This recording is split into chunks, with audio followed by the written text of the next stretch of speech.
काठमांडू का तमेल जिस जगह में मैं रुकी थी और जहाँ पर काफ़ी सारे हॉस्टल्स और बहुत ही हैपनिंग स्ट्रीट्स है, वहाँ पर शाम का नज़ारा बहुत ही खूबसूरत है। उस दिन क्योंकि न्यू ईयर था, न्यू ईयर से एक दिन पहले था, तो इसलिए बहुत भीड़ भाड़ भी थी और साथ में बहुत सारे डेकोरेटेड रोड्स भी थे। उनके कुछ पिक्चर्स मैंने सामने लगाए हुए हैं, तो दिखने में बहुत ही अच्छा लग रहा था। पर क्योंकि मेरी स्थिति बहुत ही गहरा था, तो इसलिए मैं ज़्यादा इन्जॉय नहीं कर पाई। अगर मेरे पास उस वक्त पैसे होते तो मैं उन शॉप्स में क्यूट कैफेज में जाके कॉफ़ी वगैरह पीती, खाना खाती, अच्छे तरीके से घूमती, जगह को अच्छे तरीके से एक्सप्लोर भी करती। नमस्ते दोस्तों, स्वागत है आपका मेरे इस व्लॉग पे। अगले दिन सुबह उठने के बाद जो बचे कुछ स्नैक्स थे उनको ब्रेकफास्ट में खा के मैं निकल पड़ी अपने पदयात्रा में। जी हाँ, मैं चल के काफ़ी सारी जगह काठमांडू में ट्रैवल करी क्योंकि मेरे पास ज़्यादा पैसे थे नहीं और मुझे घर भी जाना था। उस वक्त मेरे दिमाग में सिर्फ यही चल रहा था कि मैं कैसे कोलकाता पहुँचूँ। पर क्योंकि मैं पड़ोसी देश में आई हूँ तो मेरा फ़र्ज़ बनता है कि मैं एटलीस्ट पशुपतिनाथ मंदिर में जाके आऊँ और जो भी बहुत फेमस जगह है उन सबको भी सैर कर लूँ। तो जितना भी हो सका मेरे से मैं उन सब जगहों में गई। मैं लिस्ट आपको बताती हूँ किन किन जगहों में मैंने जाना उस वक्त ज़रूरी समझा। और अगर मैं अपनी ट्रैवलिंग की बात करूँ, मैं चल के बहुत सारी जगह गई। मतलब मैं बहुत सुबह निकली थी और तब तक शाम हो गया था जब तक मैं चल ही रही थी, और एक से दूसरी जगह, दूसरे से तीसरे, इसी तरीके से मैं हर जगह में ट्रैवल की।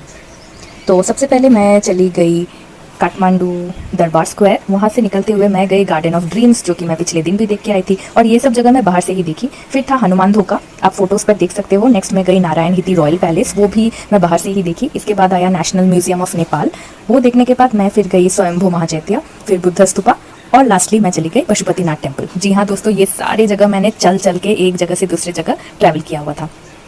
इसी बीच मुझे एक बस ने लिफ्ट दे दिया था, जिसकी वजह से मुझे कुछ पे नहीं करना पड़ा। बट वो मेरे लिए बहुत ही ऑकवर्ड था क्योंकि पैसे नहीं होने की वजह से मुझे क्या कुछ नहीं करना पड़ा। वो बहुत ही, अब जब मैं सोचती हूँ तो मुझे बहुत हंसी आती है, बट उस वक्त बहुत ही डरावना सिचुएशन था। दिन में धूप काफ़ी थी और पानी मैं होटल के आरओ फिल्टर से ले लिया था और सारे कपड़े पहनकर, ताकि मुझे ठंड ना लगे और ज़्यादा लगेज मुझे ढोना भी ना पड़े क्योंकि बहुत लंबा सफ़र तय करना था। इस तरीके से मैं वहाँ से जितने भी होटल के कर्मचारी हैं सबको बहुत बहुत शुक्रिया कहते हुए वहाँ से निकल पड़ी। तब तक रिकॉर्डिंग, व्लॉगिंग या फोटो खींचने का जुलूस से जो आगे बढ़ने की इच्छा थी वो मेरे में से खत्म हो चुकी थी। पर जैसे ही मुझे किसी भी कोने से बर्फीले वादियाँ या फिर हिमालय पर्वत दिख जाता था, मुझ में एकदम से जोश आ जाती थी। और तब मैं सोच रही थी, सफ़र में मुसीबतें नहीं आएंगी तो वो सफ़र यादगार कैसे बनेगा। ये सब ख्याल मन में रखते हुए दूसरी लिफ्ट लेते हुए अंत में मैं पहुंच गई नेपाल का सबसे बड़ा आकर्षण किसी भी हिंदुओं के लिए, जो कि है पशुपतिनाथ जी का दर्शन करना।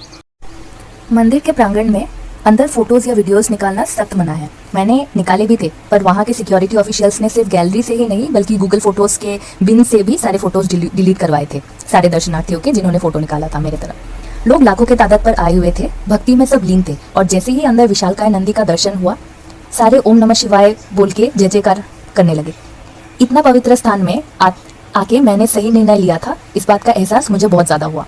बागमती नदी के तट पर सारे मंदिर, आश्रम और शवों का अंतिम संस्कार होते हुए देख मन बहुत शांत हो गया। दोस्त तो काफ़ी सारे थे नेपाल में, या उनके रिश्तेदार या उनके घर वाले थे, पर उस वक्त या पिछले रात को मुझे किसी को कॉल करके सूचित करना या उनको परेशान करने का बिल्कुल भी मन नहीं हुआ। पता नहीं, शायद सब भगवान का ही प्लान था। ये मंदिर 5वीं सदी में पैगोडा शैली में बनाया गया था। कुछ साल पहले भूकंप में उथल पुथल हो गया था, पर मंदिर में कुछ भी ऐसा खराब नहीं हुआ। भोलेनाथ की लीला अपरंपार। मैं जिस लाइन में थी और जहाँ पर काफ़ी टाइम से अटका पड़ा था, उसी लाइन के सामने से मुझे सबसे पहले ले जाकर बाकी दर्शनार्थियों के साथ मेरा भी दर्शन करवाया गया। That is the cremation ghat, and it's giving the vibe of Varanasi Ghats. So you can see a river flowing. I don't know which one exactly that is. Might be Baramati or something like that. I'll still have a look once. Like you can see lots of shivlings, just like how I have been to Koti Lingeshwar. It is somewhat similar. More than 108 shivlings. See, you can find shivling even here. Like randomly everywhere there are shivlings, and it was so peaceful. I mean, of course, the journey and whatever was happening from last night was definitely not what I wished for, but now after worshipping the Lord, I am so much at peace. I somehow got the purpose of how everything happened, what happened, why, and basically all the answers to my questions. मंदिर कितना खूबसूरत था मैं आप लोगों को बता नहीं सकती। आप लोग हो सके तो थोड़ा टाइम गूगल में बिताओ मंदिर के बारे में रिसर्च करते हुए और मंदिर के इमेजेस को गूगल में देखते हुए, क्योंकि वो मैं वहाँ पर नहीं ले पाई। बाहर 108 और शिवलिंग है जो कि मुझे भूल भुलैया की तरह लगा, और उसी तरीके से बनाया गया था और वो मेन मंदिर से जुड़ा हुआ था। नंदी के बारे में मैंने आप सबको बता ही दिया था। वहाँ पर मुझे पंडित जी ने इतनी भीड़ में भी हाथ में एक गेंदा फूल पकड़ाया था, जो कि शिवलिंग को चढ़ाया हुआ फूल था। और वो आज के डेट में गाइस, उस बात के 6 महीने हो चुके हैं, लगभग 6 महीने हो चुके हैं। अभी तक वो उतनी ही ताज़ा है जैसे मानो मैं अभी बगीचे से तोड़कर लाई हूँ। जी हाँ, ये है पशुपतिनाथ मंदिर का वो जादू जो मुझे हासिल हुआ देखने को। इसी तरह खुशी खुशी मैं नेपाल को अलविदा कहते हुए काठमांडू, जो कि नेपाल की कैपिटल सिटी है, वहाँ से चली गई काकरभिटा। यहाँ से इंडो नेपाल बॉर्डर अगले दिन सुबह पहुँच गई और फिर जैसे आई थी सेम रूट से इस साल के पहले दिन या आई थिंक 2 तारीख को शाम को मैं पहुँच गई कोलकाता मेरे घर में। बस भी कम रेट के टिकट में मिल चुका था क्योंकि मेरा दुखड़ा सुनने के बाद सारे बहुत ही बेबस हो चुके थे और सब अपनी जो भी उनकी इमोशंस है वो मेरे साथ जाहिर कर रहे थे और मुझे मदद करने की कोशिश कर रहे थे।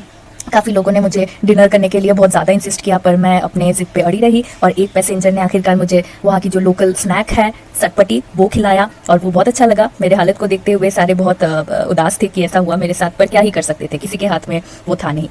और इसी तरीके से क्या ही बताऊं, मैं फिर लौट गई अपने देश में। तो जैसे ही मैं सिलीगुड़ी पहुंची, सिलीगुड़ी पहुंचने के बाद मुझे ना तो कोई बस ना कोई भी साधन मिल रहा था, तो मैंने बहुत ही हिम्मत जुटाते हुए रेलवे स्टेशन की ओर आगे बढ़ी। और जैसे ही मैं रेलवे स्टेशन में जाके टिकट कटवाई, ट्रेन में चढ़ के एक डेस्टिनेशन पे पहुंच गई। वहाँ पर जाके मुझे पता चला ये बांग्लादेश बॉर्डर है। जी हाँ, मैं बिल्कुल ही अपोजिट डायरेक्शन में चली गई थी ट्रेन पे और क्योंकि ज़्यादा लोग थे नहीं उस दिन तो मुझे कुछ नहीं पता चला। फिर मैं और एक आई थिंक 3-4 घंटे का वेट करी, फिर वहाँ से वही ट्रेन वापस मुझे सिलीगुड़ी पहुँचाई जो कि एनजेपी स्टेशन है। वहाँ से जाके फिर मुझे फाइनली मिला एक ट्रेन हावड़ा में पहुँचने का और उसी तरीके से मैं अगले दिन 2 तारीख को शायद मैं जाके पहुँची अपने घर में। और इस ट्रिप को यादगार बनाते हुए ये ब्लॉग्स आप सबके सामने पेश कर रही हूँ। अब तक मेरे वीडियोस को देखने के लिए बहुत बहुत धन्यवाद।